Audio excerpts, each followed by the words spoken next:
Every woman knows why a man approaches them and talks to them, casually or otherwise. They know. They know. We nice guys think, I'll hide that. I won't be like the men I've heard women complain about who only want one thing. Well, the women do tend to sleep with the guys who only want one thing because it's obvious what they want. The nice guy is, I won't be like that guy.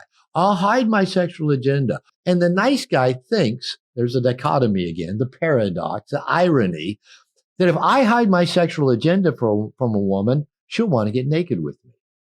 No, even if she did for a brief moment, if she thought about it, it quickly goes away. And yes, I tell guys, women don't put us in the friend zone. We put ourselves in the friend zone because we think, yeah, we're manipulating. We're pulling a trick on them. We're pulling something over on them. We want to see their breasts. We want to see them naked, but we're pretending like that never even crossed our mind.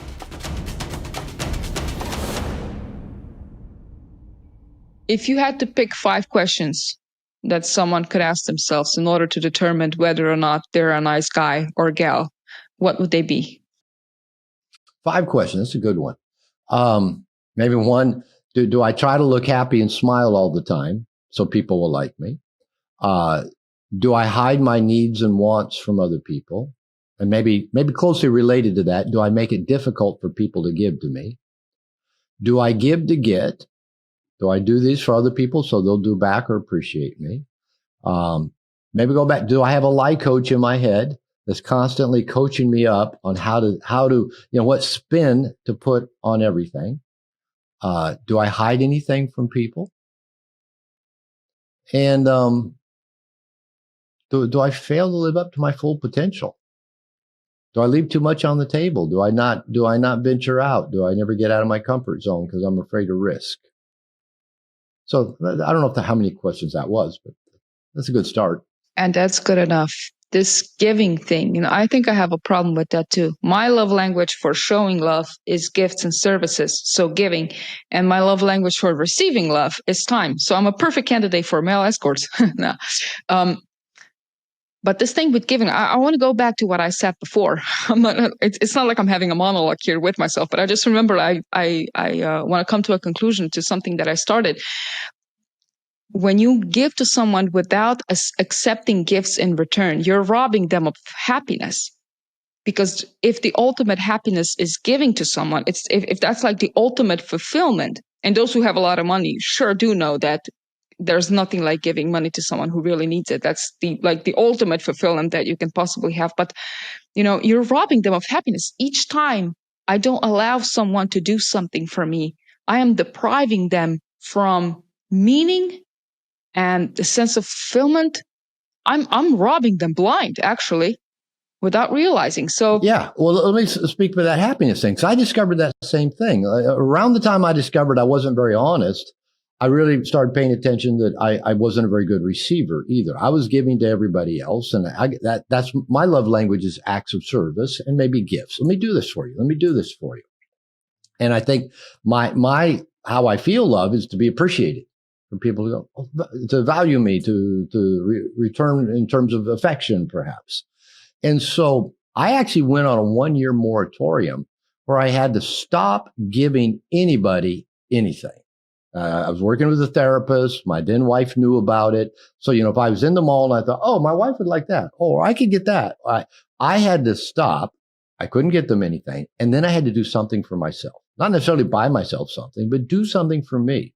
So every time I had the impulse to give to somebody else, I had to give to me. And that's where I think that it starts. And it was probably then, even years later that I started practicing letting people give to me. My wife tells me this all the time. She goes, let me do things for you. Let me bring you this. Let me serve you, because it's how I show you I love you. You show me you love me, and all these acts of service, you make my life better. Let me do something for you back. I have to actually work at it. My wife, I'll get it from the table to go get a fork. My wife will go, where are you going? I'll go, I need a fork. And she'll say, well, let me get it. And I can walk to the kitchen and get my own fork. And because I don't want to be like my father, who was kind of a tyrant. Mrs. Glover, get me a fork. So in me, if I let my wife get up and go get me a fork, I'm like my dad. And so, but I have to realize that's how she shows me love, that she can get up and go get a fork for me. Yes, I can do it myself, but I have to practice receiving. And this is such a paradox because nice guys give so much is what I call a covert contract. I'll give to you and then you'll appreciate me and give to me back. But then if you do try to give back to me, I don't let you. And as you say, we're robbing people of great pleasure. We get pleasure out of giving. Let other people have that pleasure out of giving in return. So it's a weird paradox. Letting people give to you is an act of love, right? Because it's letting them love you and get pleasure from that. And feeling uncomfortable with receiving and not letting people give you things. What's your fear? What do you think would happen if you let people give you things? What are you afraid of? That's a good question. And, I pondered that as well, because I think it might be different for every nice guy. I think for some, we're going to be in trouble if we have needs or wants. I think for some nice guys, nice girls, I'm going to be in emotional debt to other people that I won't be able to pay back. Maybe I'll get smothered or feel out of control. Everybody else's needs are more important than mine. I can't even let anybody make my needs a priority. It's really, again, I haven't figured it completely out. I've been looking at this for 30 years of why is it so hard to give? I think it began really early in infancy or childhood, like you said. I think it is a form of a PTSD. It's when we had an experience of trauma as children where our needs were not met in a timely, judicious, and consistent way, either because, our parents were young or immature or addicts or mom was depressed or, we didn't have a father around or, whatever the reason was. We didn't get our needs met in a timely, judicious way. And we internalized some kind of belief that, I'm bad for having needs. Everybody else's needs are more important than mine. I need to be needless and wantless, or I need to give to others so that they'll be okay and then they can give back to me. And so there's just some vulnerability in that maybe triggers our really old trauma from infancy and childhood where our needs were not met in a timely, judicious, and consistent way. And we develop some sort of coping mechanism to deal with that, to either feel no needs, be needless and wantless, never be a burden to anybody else, give to everybody else so that they would be okay, and then maybe they could give to us. But yeah, that is such a core piece with nice guys. When I talk to them about getting their own needs met or letting people help them, I get this deer in the headlight look like, oh no, that'll make me a bad person if I have needs. But no, that makes you human. It makes us human that we have needs, and we can't get all of our needs met by ourselves. We need a tribe. We need a posse. We need, a gang to help us get our needs met. We can't do it all by ourselves. Now, we can meet a lot of our needs, but a lot of them we can't. And so I'm a big fan, and I've worked real hard at this, and I teach men to do this, to surround ourselves with resources, people, professionals, things we practice, groups that help us fill our bucket and get our needs met. Then we can give from the overflow rather than this empty bucket with covert contracts. So I'm going to give to you so you'll like me and you'll love me and then you'll meet my needs in return. That's manipulative. It's not nice. It's caretaking. And what it usually means is we need to keep finding people and surround ourselves with people that seem to need us. And so we keep giving to them. And either we don't let them give to us, or the people we surround ourselves with are so maybe broken or struggling themselves, they got nothing left to give. But we think if we give them enough, then they'll be okay and they'll give back to us. But then we don't let them. A good man gives from authenticity. When he gives, he feels good about it. It's almost as if he did it to himself. A lot of the times giving is quite egotistical, actually. I mean, I also believe that helping other people is the most fun you'll ever have with your money. But no, you're coming from a place of wanting to give something, as opposed to a nice guy who makes everything transactional. I give because of you, not because it makes me feel good. So the core difference is in authenticity. Yeah. So when it comes to people pleasing, there's a deceit that people feel, and it's sort of an intuition you have, kind of like a Canny Valley type of thing, but in like people pleasing version. People like you, but something doesn't just quite click. And what does not click is you're not being honest with yourself. All makes sense. You could write a book about this. People tell me nowadays, they say, Robert, one of the things I love about you is you're so authentic. You're so real. You're so transparent. Nobody would have accused me of those things 30 years ago. Nobody would have said, Robert, you're so authentic. You're so transparent. Because I wasn't. I was like your family member. I've got a family member like that too. He's my brother-in-law. He's my deceased sister's former husband. And he just, does anything for everybody.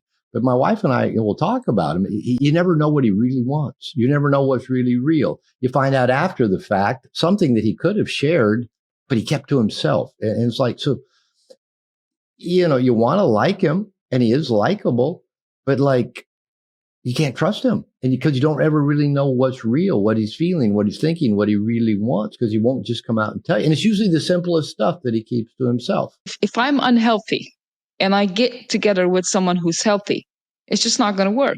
I mean, it's just not. I need drama. I need things to happen. I need someone who needs me, or I'm codependent on someone and they're not going to be able to reciprocate that because that's not how they function. You gravitate towards someone whose trauma aligns with yours. That's kind of brutal to hear, but a lot of the marriages when couples do stay together for decades, a lot of the times they're trauma matches. So they have all these things in common and they're honest with each other and they're loyal and they're happy and all that. But that trauma alignment is that spice. That's that cherry on top that keeps them together like glue. You know how they say that if you want to sexually attract someone who's been traumatized, act exactly like their parent? There's some truth to that. Like, you subconsciously gravitate to what you aligned with. And maybe it's unfortunate that you're not going to be able to be with someone who's healthy for now, but maybe you don't want that because it's not going to work out. So you got a background in marriage therapy as well. So I assume you're a system thinker.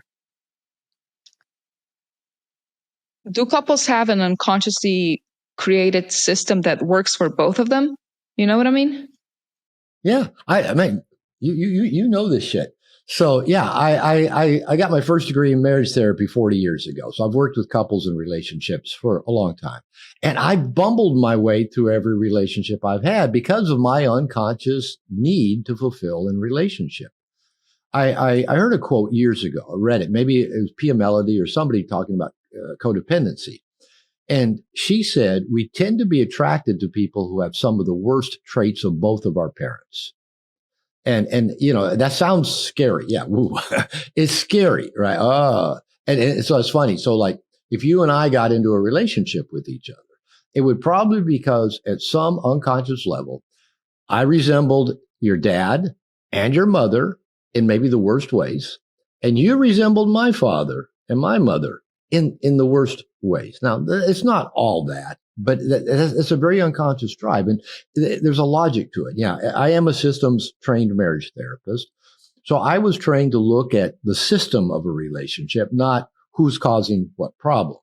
And systems thinker, when they look at a relationship, they operate on the assumption that every adult involved in this system, children, they don't co-create, but every adult has unconsciously co-created a relationship system that serves them on some level, meets some unconscious need, or otherwise that system would not exist the way it does. So, if people listening to this, if they think about an ex-partner or a present partner, and they go, why does that partner drive me crazy? How come they always do this? If they would just change, everything would be okay. But the truth is, we need to ask ourselves, why did I invite them into my life? And why have I perpetuated this system? And why have I even rewarded them for the very behavior by paying attention to it? That's how we reward it, that I don't like. And then we have to ask ourselves, what's going on here? And I'll give you an example. My wife, Lupita, we've been married almost 8 years. I love her to death. She's an amazing human being. That's the jealous Latina you talked about in one of your podcasts. The jealous Latina. And I can understand why Latinas, have this jealousy. The Mexican men, they're serial cheaters, basically. And their mothers train them and raise them to be that way, to think women are here. That's what macho culture is. Women are here to serve you and service you. So I can understand my wife's insecurity because every man she's ever known has been a serial cheater. I've asked her, she's never known a man who was faithful. Okay. So my wife then, her worldview is, of course, I'm going to cheat on her. That's what men do. And so, anytime she sees a woman paying attention to me or trying to get my attention, and that does happen, or if she thinks I'm looking at some woman, she has a reaction to it. And then I have a reaction to her reaction. Now, the funny thing is, there's also an axiom in marriage therapy that says what people are fighting about is really not what they're fighting about. And so if you go in and try to fix the thing they're fighting about, if it's money, if it's sex, you're not going to really fix anything because what they're fighting about is really beneath the surface. My reactions are not about her saying some woman was looking at me or I was looking at her. That's not really what's happening. So, I had to sit with that. And I remember I read a book a couple of years back, a pretty popular book called Existential Kink. And the author in this book quotes Carl Jung a lot and says that having is evidence of wanting. And she says, whatever we have in our life, whatever we've invited and hung on to, our unconscious wants it there, needs it there. Like that going back to we're attracted to people with the worst traits of both of our parents. So what if our unconscious is going, hey, this is a way I can work out my karma. Or, hey, this is a way I can work out my issues with mom and dad. Or, hey, this is a way I can get down to what's in my shadow or what's deep in my unconscious. Carl Jung also said, until we make the unconscious conscious, it will rule our life and we'll call it fate. We'll keep being attracted to these same kind of people. And it also makes sense because when we were young, my dad was critical and moody and unpredictable. So I developed relationship tools in my toolbox when I was 2 weeks old, 2 months old, 2 years old, 12 years old. How do you deal with somebody who's critical, moody, and unpredictable? Now, my mother was codependent and needy and used covert contracts and always had a smile on her face, even when she was unhappy. So I developed tools for how do you deal with that? Oh, sit and listen, be the good man, be different than dad. Go with her so she's not lonely. So I got all those tools in my toolbox. And so I've got to unconsciously go look for somebody who those tools work on. All right. Now, guess what kind of people I'm going to be attracted to? Moody, unpredictable people, needy, dependent, smothering people. I got the tools for that. Anybody else outside those behaviors, I don't have tools. So why would I get with them? I don't have relationship tools to work with them. Why have I invited? Because my wife isn't the first person I invited in that's accused me of things that I haven't done. I've been in other relationships that even accuse me, you're going to do this thing in the future. And that's why I'm mad at you. I'm in trouble because of something I'm going to do in the future. I haven't even done it yet, but I'm going to do it. So why do I invite this into my life? But why do I stick around? And when I realized one thing about my unconscious, like I said, the author of Existential Kink says our unconscious is doing some kind of happy dance when this stuff happens. And we're going, but I don't want this. But our unconscious go, isn't this fun? And I thought, well, what could my unconscious be getting out of this? And I thought, well, I do like vindicating myself. I do like being right. I do like proving I'm good. And I thought, wow, that means I need to keep inviting people in my life that accuse me of stuff so I can prove I'm good. I can vindicate myself. I can be right because that's kind of a hit.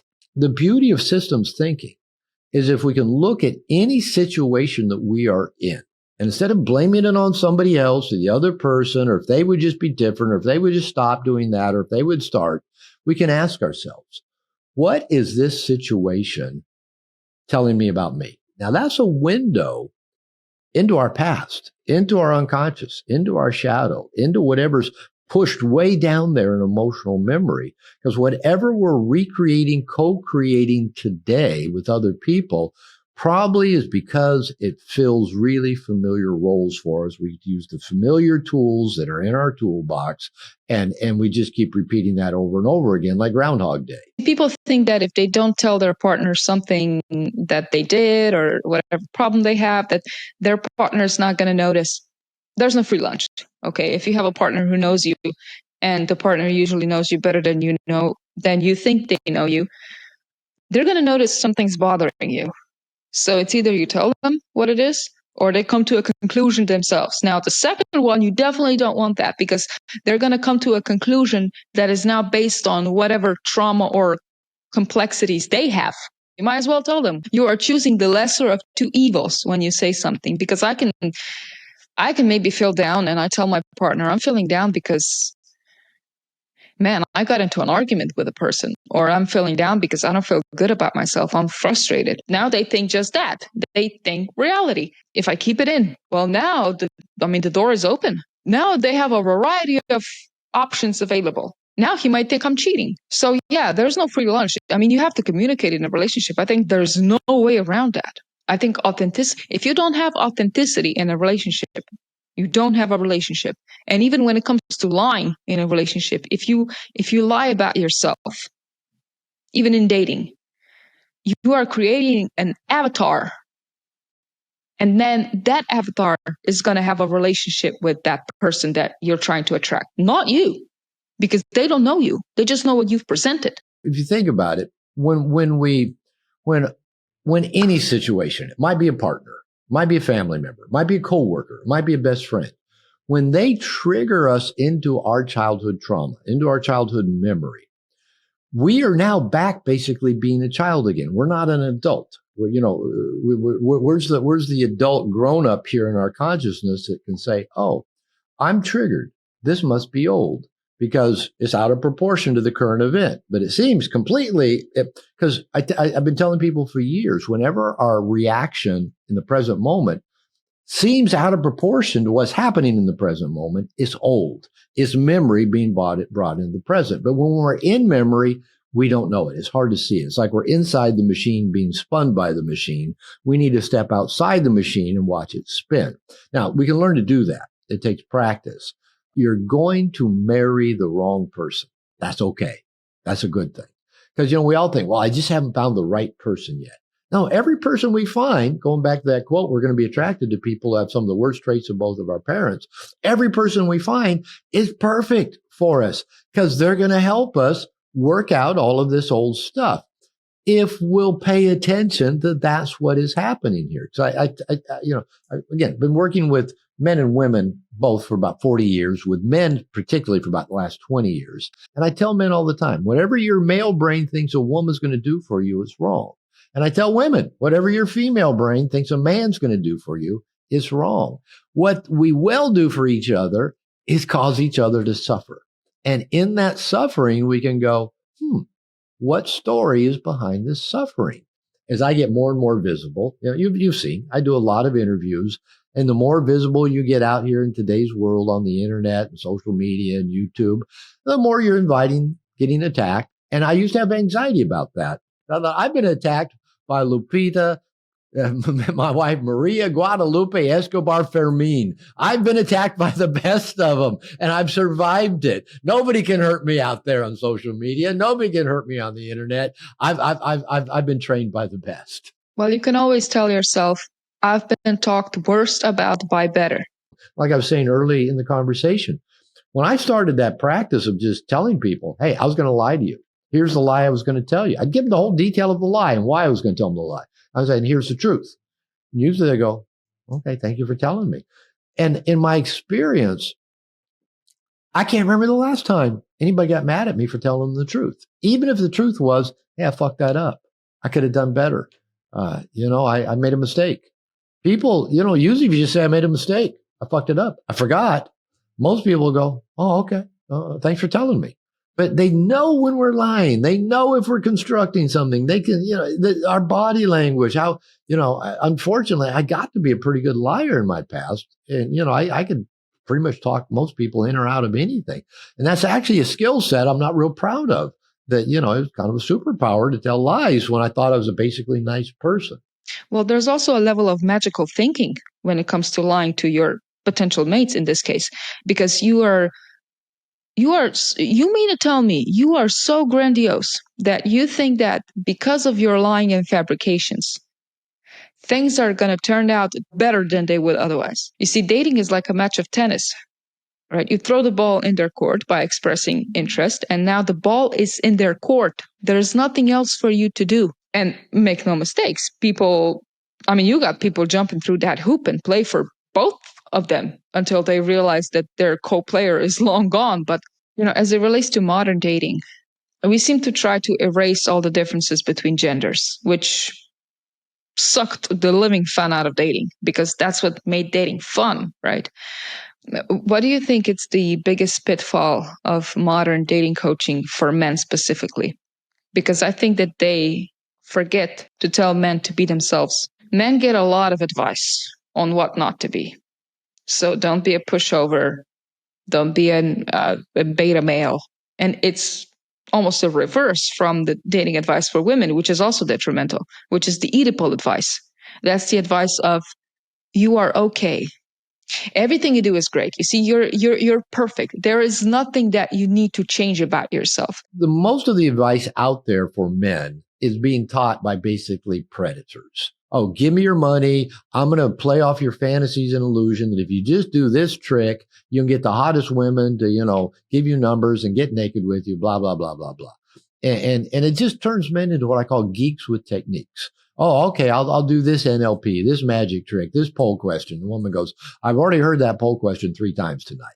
You're running the same game that every other guy's running. And nowhere in there, by the only people that tell us to be yourself is our mothers. Just be yourself. Just be who you are.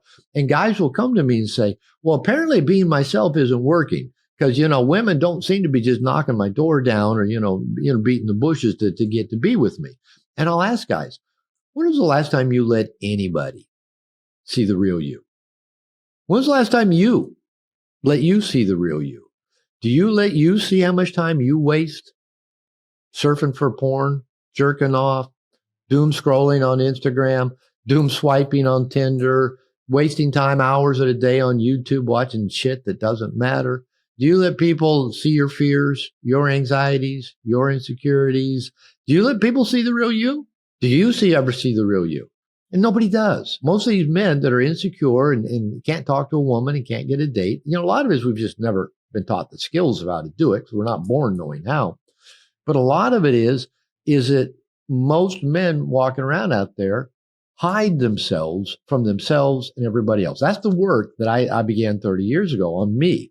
Was when I was going to that 12-step group and then a therapist and then a men's group. I was going and pulling back the curtains and looking at me and letting other people see what I was finding, right? Now, what I've found, the more people become their true, authentic self, we're back to that again, the more interesting we are. Now, we're not going to be interesting to everybody, but we are going to be more interesting than just being this Teflon, hidden, everything's a secret, everything's in the shadows kind of person. That doesn't attract anybody. And the more we're hiding from people, the more anxious we're going to be. And anxiety seems to push women away. It doesn't attract them in. Right. And so as guys are going there trying to learn these tricks, the hypnosis, the magic tricks, the NLP, to go get a woman to like them, I call that pounding on closed locked doors. It's not particularly productive. And most women, if they're moderately attractive or more, have had guys approaching them ever since they were little girls, oh, you're pretty, you're cute, you're this, you're that. And you're going, what do you want? Well, you know what they want. They want to see your breasts. You don't know how skillful they're going to be at trying to get to that point of seeing your breasts. So you're going to be guarded. And so men are trying to, pound on these closed locked doors. And I tell guys, listen, it works a lot better if you just live life on your terms. One thing that I say, Chris Williamson loved this quote. I've heard him quote it on other interviews, but I say the feminine is highly attracted to the man who's comfortable in his own skin. Right? Do you like you? Do you take good care of you? Do you, just like getting up and being you every day? So comfortable in his own skin, knows where he's going. Are you living with purpose, with passion, with curiosity, and looks like he's having a good time going there? Are you having fun in life? And so the feminine is attracted to that. But here's the problem with a lot of men. We spent so much time on Instagram looking at pretty women, on porn looking at hot women, and we get addicted. Well, that's what I want. That's what I got to have. I got to have that because it's out there. And I tell guys, our grandfathers, our great-grandfathers, maybe saw 3 pretty women in their whole lives, and they didn't see any of them naked. You can spend 24/7 looking at hot women naked if you want to nowadays. Just go to the mall and watch the women walking around in their Lululemon. Our grandfathers didn't ever see anything like that, right? So now we go, okay, guys will tell me, well, if I can't date a 10, I'm not going to date at all, which means they don't date at all. They don't ever talk to anybody, but they've set this bar like, oh, I've got to have this 10 to somehow satisfy my ego or my sexual fantasies or to make my friends jealous and envious of me. And so they actually don't date anybody. all these open doors are all around us of women sending us signals of attraction and interest. We don't even see it because they're not the 10s that we're going like that. And so I tell guys, get these blinders back. And I'll go out with guys. Look, that woman's paying attention to you. What? Where? Oh, her? Oh, I didn't even notice. No, I know you didn't notice. I didn't notice that for years. The woman that smiles, the woman that walks the woman that walks in front of you 3 times for no reason, hoping that you'll look at her. When does a man mature? One of my coaches wrote a book called Sipping Fear, Pissing Confidence. It's mainly about, it's written for men. It's written about addiction, but it covers everything about men. He has a quote in that book. I was listening to an audible version of it while driving from California to Washington one time. And I'm listening to this on Audible, and I had to pull over on the freeway and just stop and replay it and replay it and replay it. And then I went and actually bought, the physical copy so I could underline it and read it. And he says, a man doesn't mature until he quits seeking the approval of a woman, isn't truly initiated into the masculine world of challenge, of responsibility, right, of structure, of discipline, until he quits seeking the approval of a woman. So yeah, when we men get to where we don't need your validation or your approval, then all of a sudden we tend to get your validation and approval because women are attracted to that man who isn't trying to please them. And we now can live life on our terms, which is very attractive. So there's my answer. That's when a man matures, when he quits needing and seeking the approval of the feminine, of any woman. Although if we strive for monogamy, then a certain amount of approval is going to be needed. Do you think we are naturally monogamous? Monogamy is, I say, it's evolutionary sin. Mother Nature wants lots of penises and lots of vaginas. Mother Nature loves genetic diversity. That's true in every animal, every plant. Is monogamy useful in some contexts? Yeah, I think it is. Is it within our DNA and our human operating system? No, it isn't. Even though we've had it kind of forced on us for a few thousand years, we still suck at being monogamous. You mentioned all the social media stuff and all the porn and all the fantasies we live with and all the Tinder and all that. That's all of our ways of saying, I can't keep all my sexual energy in one bucket. I got to spread it around. That's kind of how we're wired, is to spread it around. Can we choose to be monogamous? Yeah. Is that part of turning relationship into a powerful personal growth machine? Yeah, because it's not easy and it's not natural. And if we try to do something that's not easy and not natural, it creates a discipline, it grows us, it matures us. So monogamy can serve very important purposes. Because women are complex creatures, it's actually very appealing to have a man who you have to work for. As an attractive woman, you have a lot of men available. So what attracts you is having to work for something. If I don't have to sacrifice anything to get a man, I'm not really that interested. Well, I wasn't doing it to work wonders on women. Once I knew I could attract women, once I knew I could get laid, once women started calling me a player, I thought, I can't believe women are calling me a player. I was just being me. I wasn't holding back. I'd blurt. I'd act on impulse. I have an interesting life. I'd invite the woman into my life.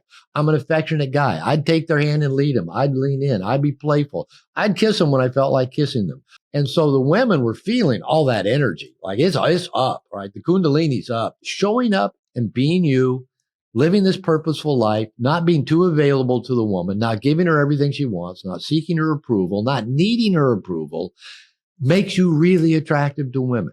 Yeah, and you see, the reason why nice guys get friend zoned is also because nice guys are like players without confidence.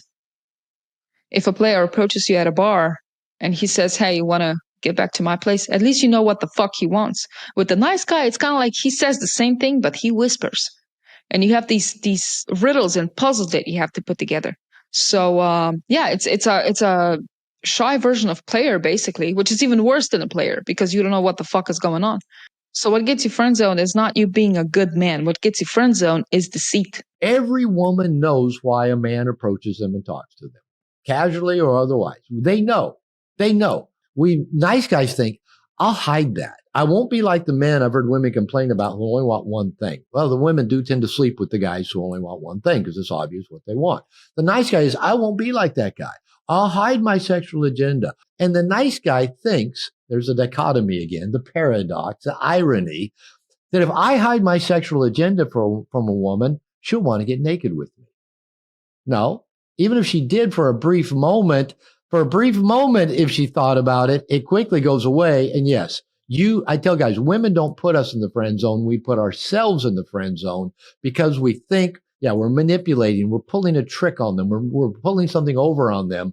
We want to see their breasts. We want to see them naked, but we're pretending like that never even crossed our mind.